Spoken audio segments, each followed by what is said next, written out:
Bonjour et bienvenue, voici notre tour d'horizon économique, géopolitique, énergétique et boursier. Nous sommes le mercredi 21 mai pour comprendre comment tourne la planète finance. C'est sur l'inforruptible et nulle part ailleurs. Et la thématique du jour, l'obligataire craque, l'or est de retour. Alors, il ne vous aura pas échappé que depuis lundi, il est beaucoup question du marché obligataire japonais qui connaît un véritable krach. J'y reviens dans quelques secondes. Et que, en parallèle, on voit l'once d'or repasser la barre des 3300 $ l'once et même se hisser jusque vers 3320. Autrement dit, il y a au moins un actif risk off qui ressort de l'anonymat après avoir été ignoré durant une dizaine de jours. Oui, l'once d'or en course pour rejoindre rapidement les 3004 et c'est là que tout va se jouer. Mais sur le marché obligataire japonais, là, on peut le dire, c'est déjà game over. Avec un nouveau plus bas historique pour le 30 ans japonais, ainsi que pour le 40 ans, avec des rendements symétriquement au plus haut, plus de 3,15 sur le 10 ans, et un peu plus de 3,55 sur le 40 ans. 40 ans qui n'a jamais connu des niveaux aussi faibles. Le 30 ans, c'est son pire niveau depuis le début du 21e siècle. Et les emprunts à 20 ans japonais ne se placent plus, hier on l'a vu, avec une adjudication qui n'a pas trouvé preneur. Les quantités offertes n'ont même pas été couvertes par la demande. Et une nouvelle fois, la Banque centrale du Japon a dû s'employer. Ces niveaux de taux japonais inconnus n'ont pas encore pour l'instant provoqué de coups d'arrêt à la croissance. Néanmoins, toutes les références aujourd'hui affichent leur pire niveau depuis au moins 2007-2008. Bon, ce qui veut dire que toute entreprise qui va se refinancer va le faire dans des conditions qui n'ont plus rien à voir avec celles qu'on connaissait il y a tout juste un an, puisqu'on se refinançait encore autour de 0,25 sur le 10 ans, et que désormais, c'est plus de 1,5. Mais pour vous donner un petit peu, pour faire saisir la pleine mesure du krach qui est en train de se dérouler au Japon, et de façon complètement silencieuse dans les médias, eh bien, on en est tout simplement à 45 points de base supplémentaires en 45 jours. Oui, on est passé de 3,10 à 3,55 et il n'y a pour l'instant aucun signe de ralentissement. Une telle correction du marché obligataire n'a jamais été observée au XXIe siècle. Bon, les pertes subies par les compagnies d'assurance, les organismes de gestion des retraites des Japonais sont absolument abyssales.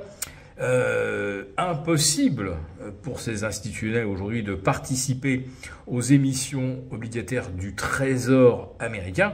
Et le vrai danger, celui que j'évoque depuis 48 heures, c'est que pour faire face à ces pertes colossales, les institutionnels japonais soient obligés en réalité de vendre les actifs sur lesquels il y a peut-être encore quelques plus-values sur les 5 ou 10 dernières années, c'est-à-dire les T-bonds américains. En réalité, ça fait 3 ans que les T-bonds se cassent la figure et il ne doit pas rester grand-chose à gratter. D'ailleurs, aujourd'hui, les T-bonds affichent leur pire niveau depuis 2023. Nous sommes à 5,0220 sur le 30 ans. Ça y est, la barre des 5, elle est bien franchie. Autrement dit, voilà, ce sont des niveaux en fait qu'on n'a plus connus depuis 2001-2002.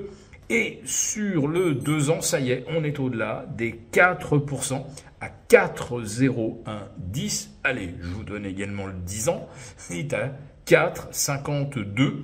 Donc là encore, on est sur une structure de taux qui semble préfigurer non pas une baisse en juillet, d'ailleurs plus personne n'y croit, et pas de baisse de taux probablement en septembre, et peut-être même, si on regarde bien, si on lit bien la courbe des taux depuis le 10 avril dernier, on a l'impression en fait que c'est plutôt une hausse de taux qui nous attend à la rentrée, c'est-à-dire exactement l'inverse de ce que les marchés anticipaient et qui n'ont évidemment pas encore pricé.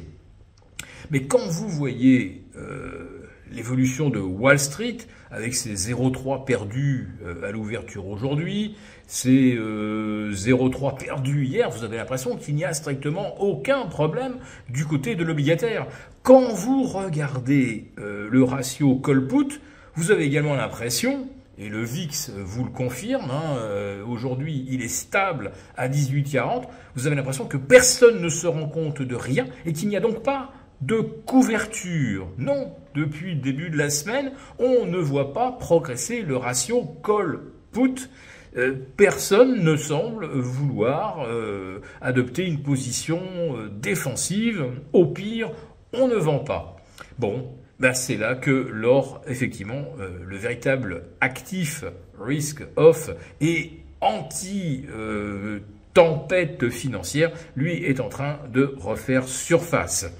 Mais il est le seul, pour l'instant, face à des marchés boursiers qui ont l'air de penser que tous les problèmes vont se résoudre d'eux-mêmes comme ils le font d'habitude. Et s'ils ne se résolvent pas d'eux-mêmes, eh bien, les banques centrales seront là pour leur sauver la mise. Or, pour l'instant, la Banque centrale du Japon ne peut absolument rien faire. Elle est complètement cornérisée. Et la Fed peut dire ce qu'elle veut, n'empêche que la trajectoire des T-bonds américains penche vers une future hausse de taux. Et pourtant, eh bien, vous avez des indices boursiers qui tendent, eux, vers leurs records absolus. Pour vous remercier de votre fidélité, vous pouvez télécharger gratuitement, en suivant le lien ci-dessous, un guide complet sur l'achat d'or physique qui représente un investissement de choix en période économique incertaine et surtout d'inflation. Merci et à bientôt. Merci beaucoup d'avoir regardé cette vidéo. N'hésitez pas à réagir dans les commentaires ou à liker et partager cette vidéo si le contenu vous a plu. Et pour ne rater aucune de nos prochaines émissions, vous pouvez vous abonner à notre chaîne et activer les notifications. Et pour plus de contenu, n'oubliez pas que le dernier rapport rédigé par nos experts est accessible en cliquant sur le lien de description. On se retrouve tout de suite dans les commentaires et je vous dis à très bientôt pour une prochaine vidéo.